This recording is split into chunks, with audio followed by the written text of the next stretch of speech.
चाहेंगे कि उधर सड़क है और इधर सड़क है और उसके बीच में हम लोग अभी बैठे हैं। क्यों बैठे हैं ये भी हम जानते हैं। मैंने आता 40 रुपया आता है, 50 रुपया आता है, उससे फालतू नहीं आता है। वही 40 रुपया पड़ता है। शुरू से कितना साल से एक ही पैसा है? शुरू से है ये पैसा? हाँ, शुरू से। बड़ा नहीं है कुछ? बनाते हैं तो साल में एक बार बिकता है, साले साल बेचते हैं। मिट्टी डालते हैं हम लोग। मिट्टी डालते हैं। कितना टाइम लगता है बनाने में करीब? ये तो दिन भर में हो जाता है। झोपड़ी सब नोचा गया भैया, झोपड़ी सब नोच के तम्बू तान कर आ रहे हैं, सब दिन रहते आ रहे हैं, लेकिन कोई सुनवाई नहीं सरकार के। क्या घर भी नहीं है यहाँ पर? नहीं, घरों नहीं, देखो झोपड़ी नोचाई है, सरकार हमको व्यवस्था नहीं कर रहा। तो नमस्कार, आप देख रहे हैं न्यूज टाइम 24। मैं हूं आपके साथ रॉबिन राज। इस वक्त हम पटना में मौजूद हैं। आपको दिखाना चाहेंगे आस्था का, लोक आस्था का महापर्व छठ पर्व की शुरुआत होने वाली है, जिसको लेकर भव्य तैयारियां जोरों शोरों से हो रही है। दुकानों से लेकर घरों में वो सारी व्यवस्था हो रही है जो छठ व्रत में होने चाहिए। लेकिन एक कहते हैं ना कि पर्दे के पीछे और पर्दे के आगे तो सब लोग जानते हैं, लेकिन पर्दे के पीछे जो लोग काम करते हैं उसका कोई नाम होता है, ना कोई पहचान होता है। अब उन्हीं लोग से मिलवाने वाले हैं जो कड़े मेहनत से दुकानों में इनका, चाहे सामग्री की बात करें, चाहे छठ पूजा में इस्तेमाल की बात करें, जो भी होता है वो जाता है। तो बात करते हैं, जानते हैं कि ये क्या बना रही है यहाँ पे। आप बताइए, आप इस कैसे बनाती हैं और क्या इसमें इस्तेमाल, क्या चीज इस्तेमाल करती है बनाने में? ये कुट्टी डालते हैं हम लोग। कुट्टी डालती हैं। कितना टाइम लगता है बनाने में करीब? ये तो दिन भर में हो जाता है 10 तैयार। दिन भर में 10 गो तैयार हो जाता है। हाँ। कितना इसका पैसा है एक ठो का पड़ता है? वही 40 रुपया पड़ता है। 40 रुपया। शुरू से कितना साल से एक ही पैसा है? शुरू से है ये पैसा? हाँ, शुरू से। बड़ा नहीं है कुछ? है ना, कुछ नहीं बड़ा। वो एक ही पैसा में आप लोग बेचती हैं हमेशा ना? जो यहाँ से जो व्यापारी ले जाता है वो तो ज्यादा बढ़ा के पैसा बेचता है। अब उन लोग बेचता है भैया, तो हम लोग के उसमें तो उन लोग का मेहनत कुछ है नहीं, इसमें तो आप लोग का मेहनत है। हम लोग का तो मेहनत आप लोग को इसमें कुछ करना चाहिए ना। लेवे नहीं करता है, बोलता है कि चगड़ा हुआ मिलता है दूसरा जगह। अच्छा, वही आप लोग का रेट में ले लेता है, बेच देता है कोई भी रेट में ना। हमको ना, हमें बुनने खाते हैं। आप लोग क्या बना रही है? ये चूल्हा बना रहे हैं। चूल्हा का क्या, किसमें इस्तेमाल ज्यादा आता है? आज छठ पूजा में आता है, कार्तिक में। हाँ, आप लोग कैसे इसको कैसे बेचते हैं? मैंने आता 40 रुपया आता है, 50 रुपया आता है, उससे फालतू नहीं आता है। मेहनत करते हैं, मट्टी लाते हैं, पुट्टी लाते हैं, घासते हैं, पानी लाते हैं, बनाते हैं तो साल में एक बार बिकता है, साले साल बेचते हैं। यहाँ से नहीं, कोई जमाना से है। कितना सालों से आप बेच रही हैं? कोई बचपने से हमने लोग रोड में बेच रहे हैं। आपका पूरा परिवार इसी में लगा? हाँ, इसी में लगा रहता है। बेटी लगा रहता है, पुतो लगा रहता है, हम लगा रहते हैं। मालिक मट्टी गाहिन करता है, पानी लाता है, हम भी अच्छी करते हैं। मतलब आप जो चूल्हा ये बना रही हैं, इसका आप जो रेट रखी है शुरू से वही रेट है कि? वही रेट ही है, वही रेट है। हाँ जी, कोई मदद नहीं मिलता है? नहीं ना मिला, रेट बढ़ाते हैं ना नहीं बढ़ाता। यही हमको अब फालतू रेट नहीं बढ़ रहा है कि हम दे सकते हैं। ये आपका चूल्हा खाली छठ पर में बिकता है या फिर ऐसे भी बिकता है? हाँ, नहीं, ऐसे नहीं बेचते हैं, छठे में बिकता है बाबू। हाँ, क्या आप क्या चाहती हैं कि आपका ऐसे कैसे मतलब बढ़े? ये आगे, हाँ, और ज्यादा बढ़े। किससे मांग करती हैं आप? इससे सरकार से मांग रहे हैं कि हमको और बढ़ावे। इसलिए आपको चारों तरफ से कोई नहीं है जो, हाँ, झोपड़ी सब नोचा गया भैया, झोपड़ी सब नोच के तम्बू तान कर आ रहे हैं, सब दिन रहते आ रहे हैं, लेकिन कोई सुनवाई नहीं सरकार के। क्या घर भी नहीं है यहाँ पर? नहीं, घरों नहीं, देखो झोपड़ी नोचाइल है। झोपड़ी में देखो ये सब झोपड़िए नोचाइल था।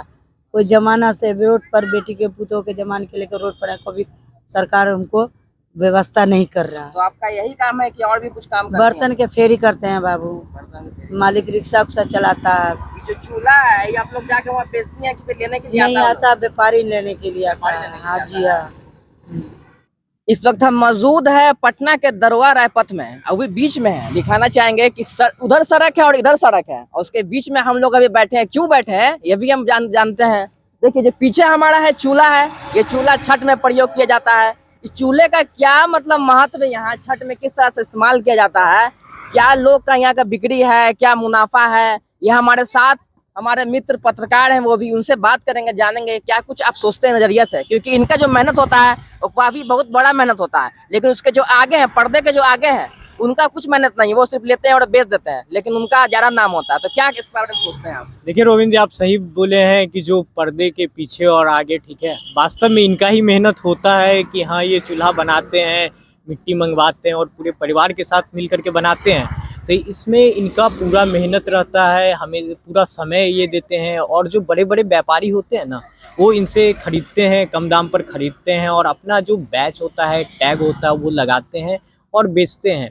तो बड़े लोग जो होते हैं वो क्या सोचते हैं ना कि अच्छा भैया, हमको अगर बड़का दुकान से लेंगे ना तो हमको सही रहेगा वहाँ, ठीक है, और इन लोगों से जो लेंगे ना तो सही नहीं रहेगा। ऐसा नहीं है भैया, चूल्हा यही रहता है, सामान यही रहता है, लेकिन सिर्फ खेल ये है कि टैग लगता है उस पर, बैच लगता है और कुछ नहीं, चीज़ वही होता है। और छठ पूजा के टाइम में तो है ही छठ महापर्व। आप कहीं भी चले जाइए, बिहार में किसी भी घर में चले जाइए, जो बड़े से बड़े हों, छोटे से छोटे हों, उनके घर में आपको जो पकवान बनती है ना, वो इसी मिट्टी के चूल्हे पे बनती है। और इसकी जो खुशबू होती है ना, छठ मैया की कृपा से वो जो पकवान में जाते हैं, ठेकुआ हो या पुरुकिया हो या जो भी और पकवान बनते हैं, उनमें इसका जो खुशबू है वो जाती है और उसका जो स्वाद फिर होता है वो एक अलग लेवल का होता है। उसके सामने जो 56 भोग होती है ना, वो भी फेल है, उसका भी कोई नहीं है। जो चूल्हा का जो बना रहे हैं, चाहे वो किस तरह का डिजाइन कर रहे हैं, यहाँ पर चारकुट है, अरे चूल्हे का भी बहुत महत्व है क्योंकि छठ पूजा है और आस्था का छठ पूजा में इस पर जो खाना बनता है, चाहे वो खरना का प्रसाद हो, कोई दाल चावल रोटी जो भी हो, जो भी प्रसाद हम लोग खाते हैं वो इसी पे बनता है खरना का पूजा पे। लेकिन जब इनसे बात किए तो ये एक ही रेट है हर साल, मतलब जब से इनका चूल्हा बन रहा है तब से एक ही रेट रखे हुए हैं और उसको मार्केट में बेच रहे हैं। जो आगे वाला जो बताया, जैसा कि हम बताया कि पर्दे के आगे जो बेच रहे हैं वो तो डबल दाम में बेच रहे हैं, लेकिन इनका तो मेहनत है, इनको कोई नहीं दिखा रहा है, ना इनको कोई सम्मानित। बात करें सम्मानित की तो बड़े लोगों को तो सब सम्मान करते हैं, लेकिन इन लोगों को कौन सम्मान करता है? तो कैसे इसको नजरिया से आप देखेंगे, किस तरह से इसके लिए करना चाहिए कुछ? देखिए, यहाँ पर जो है इन लोगों से जैसे हम बात की अभी, तो इन्होंने बताया क्या कि न तो सरकार मदद करती है, और सरकार मदद ही नहीं करती है बल्कि सरकार प्रशासन के द्वारा इनका जो बोलते हैं कि घर उजरवा दिया है, ठीक है। ये लोग झुग्गी झोपड़ी में रहते हैं, मेहनत मजदूरी करके कमाते हैं, लेकिन सरकार की जो प्रशासन आती है वो इन लोगों के साथ एक तरह से दुर्व्यवहार करती है। इनको खुले आसमान में छोड़ देते हैं, ठीक है, इनके घर को तोड़ के हटा दिया जाता है। तो ये सरकार को भी कहीं ना कहीं सोचना चाहिए कि भैया ये लोग मजदूरी करते हैं, ये लोग अपनी मेहनत से हैं, ठीक है, इनके पास कुछ नहीं है, पाने के लिए बहुत कुछ है, मेहनत से पा रहे हैं, लेकिन खोने के लिए इनके पास कुछ नहीं है। तो आप इनके लिए एक व्यवस्था कीजिए। है कि पर्दे के आगे और पर्दे के पीछे दोनों का हम आपको खबर दिखाएंगे, तो चलिए वहां पर जानेंगे और बताएंगे आपको कि क्या कुछ वहां का दृश्य है। अभी हम आए हैं गांधी मैदान के पास बिहार सरकार के खादी मॉल में, और अभी हम जानने की कोशिश करेंगे, इनके जो मैनेजर है यहाँ पे उनसे जानने की कोशिश करेंगे, क्योंकि चूल्हा यहाँ भी है, तो उनसे जानने की कोशिश करेंगे कि हाँ क्या रेट है, उन्होंने क्या रेट रखा है और कहाँ से खरीदा है। मेरा 75 रुपीज़ यहाँ आपको पर पीस चूल्हा मिलेगा, मिट्टी का बना हुआ है। और हम लोग जो है दरोगा राय पथ में जो महिलाएं बनाती है वहीं से जो है सो ठेला द्वारा यहाँ लाया है, और वो जो जिस दर पर खरीदा गया है उसी दर पर बेचा जा रहा है। हम लोग दीपावली में भी जो दिए हैं, जो कुम्हार से खरीदे 10 रुपये में 10 दिए खरीदा और 10 रुपये में 10 दिए बेच रहा हूँ। करीब कितने पीस मंगवाए हैं आप वहाँ से? करीब करीब 200 पीस आया था, जिसमें लगभग आधे बिक चुके हैं, 50-60 और बच्चे हुए हैं, आधे बच्चे हुए हैं। पहली बार आप मंगवा हाँ, पहली बार ये चूल्हा मंगाया है। और हम लोग सोच रहे हैं कि छठ पर जो है आम का लकड़ी की व्यवस्था, और भी उसमें फल और छठ पर्व से जुड़े हुए सूप डगरा, ये सारी व्यवस्था हम लोग दीपावली के बाद रखेंगे। क्या नाम है? रमेश चौधरी। जैसे कि हम लोगों ने हर्ष देखा, अभी हम लोग जहाँ गए थे वहाँ पे देखा कि सड़क किनारे जो लोग थे, जो छोटे स्तर के जो मजदूर थे, वो कारीगर काम कर रहे थे, चूल्हा बना रहे थे, तो वो लोग ने बताया कि 40 रुपया एक चूल्हा का वो रेट रखे हैं, जो कि हर साल, मतलब जब से उनका परिवार लगा है, चाहे उनके पूरे फैमिली लगे हैं, वो हर साल लगातार एक ही प्राइस में बेच रहे हैं। जब हमने यहाँ के जो मैनेजर हैं जो बाहर लगाए हैं चूल्हे, उनसे बात किया गया था, वो 75 रुपये बता रहे हैं। तो ये ठीक है, थोड़ा डिफरेंस हम लोग को लगा, लेकिन फिर भी जो पीछे वाले जो, वैसे हम लोगों ने बात किया था वहाँ पे कि पर्दे के पीछे भी हम लोग स्टोरी किए और पर्दे के आगे भी स्टोरी कर रहे हैं। तो हम लोगों को क्या यहाँ डिफरेंस लगा कि वो 40 है और यहाँ 75 है, तो ठीक है, थोड़ा असर का बात है। लेकिन अगर हम बड़े स्तर पे बात करें कि बड़े मॉल है या फिर कोई VIP एरिया है, तो वहाँ क्या प्राइस रहना चाहिए इसका चूल्हे का? देखिए, वहाँ भी तो हमारे उम्मीद से कि हाँ कम ही रहना चाहिए, लेकिन ऐसा अमूमन देखा नहीं जाता है रॉबिन कि हाँ वहाँ भी वही रेट रहे। वहाँ पर रहता है कि प्राइवेट वाले, ये तो चूंकि बिहार सरकार का है तो कम है, सरकारी है तो कम है, लेकिन प्राइवेट मॉल में कहीं ना कहीं इसका कॉस्ट अधिक लिया जाता है। और वहाँ भी कस्टमर का कुछ रिस्पॉन्स रहता ही है जो वहाँ से खरीदते हैं। नहीं, स्थानीय स्तर भी बढ़िया हो और जो बड़े स्तर पे जो लोग कर रहे हैं, बीच वाले लोग हैं, वहाँ भी बेटर हो। ठीक है, उसके लिए करना होगा यही कि हाँ, प्राइस का जो रेट है, ठीक है, वो कहीं ना कहीं इन लोगों को कम रखना चाहिए वहाँ से भी, क्योंकि ऐसे में क्या होगा ना कि ये लोग खुद तो बनाते नहीं है, वो वहीं से खरीद कर लाते हैं, तो जितना उनको कॉस्टिंग पड़ता है, ठीक है, उतने में ही ये लोग भी बेचे, बल्क में ला करके बेचते हैं। तो ऐसे में क्या होगा कि हाँ, उनका भी रोजगार चलेगा, ये उनसे खरीदेंगे और फिर ये वहाँ से ला करके यहाँ पर बेचेंगे, तो कस्टमर पे भी ज़्यादा इफेक्ट नहीं पड़ेगा प्राइस को लेकर के, और उनका भी रोजगार चलेगा और इनका भी चलेगा।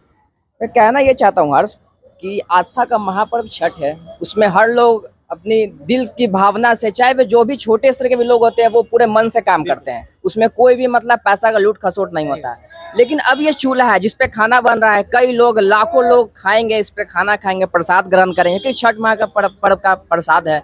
तो ऐसे में देखा जा रहा है कि ये अगर इसमें लूट खसोट होगा तो क्या इस पे आस्था को ठेस नहीं पहुंचेगी या उस लोगों को ठेस नहीं पहुंचेगी? बिल्कुल, आस्था का जहाँ तक बात है तो हाँ, ठेस तो पहुँचेगी ही, कि जो लोग, अब कितने ऐसे भी लोग हैं जो अफोर्ड नहीं कर पाते, उनको सस्ते में, तो ऐसे में क्या होगी ना कि हाँ, वो इससे कहीं दूसरे चीज़ के लिए मूव करेंगे, ठीक है। तो जो आस्था हमारी है, जो संस्कृति है, वो मिट्टी के चूल्हे पर ही है, तो इनको भी ध्यान में रखना चाहिए कि हाँ, लोगों के आस्था के साथ कोई खिलवाड़ ना हो और उनको ठेस ना पहुँचे। और चूंकि कॉस्ट कम रखेंगे तो जो निम्न वर्ग के लोग हैं या फिर मध्यम वर्ग के, वो भी खरीद सकते हैं, सिर्फ पैसे वाले के लिए ही नहीं होना चाहिए। तो लास्ट में हमने यहाँ बताया, दोनों स्टोरी हमने कवर किया, छोटे स्तर पे भी कवर कर रहे हैं और बड़े स्तर पे भी कवर कर रहे हैं। तो हम लोग का मैसेज यही है, जो आप लोग लोकल रहते हैं, जहाँ पे ये कारीगर बना रहे हैं चूल्हे को, वहां से आप जाकर लें, और जो लोग बड़े स्तर पे, लोग जहाँ ले सकते हैं, अफोर्ड कर सकते हैं पैसा, वो उस स्तर पर जाकर लें। तो दोनों स्तर सही है, लेकिन अपने अपना तरीका है, आप कैसे चूल्हा ले सकते हैं और कैसे उस नजरिया को देख सकते हैं। आप हर्ष मैसेज को देना चाहेंगे? हाँ, हम यही देना चाहेंगे मैसेज कि आप जो भी लोग हैं, पटना निवासी हैं, जो देख रहे हैं, वो ये करें कि लोकल फॉर वोकल, जो सरकार की एक है कि लोकल फॉर वोकल, आप लोकल के लिए आवाज़ बनिए। और जो गरीब लोग हैं, जो जिनका सिर्फ यही एक कमाने का जरिया है, ठीक है, और साल में एक बार कमाते हैं, तो आप उनके लिए कुछ कीजिए। और त्यौहार का चूँकि मज़ा सबके साथ मनाने में है, तो आप उनका सपोर्ट कीजिए और आनंद आप भी लीजिए और वो भी लेंगे। बहुत बहुत धन्यवाद। इसी में हम लोग को छठ पर्व की हार्दिक शुभकामनाएं। आप लोग बेहतर रूप से छठ मनाएं और ये आस्था का बात है, तो जो भी आपसे मदद बन पड़ सकती है वो करें। बहुत बहुत धन्यवाद।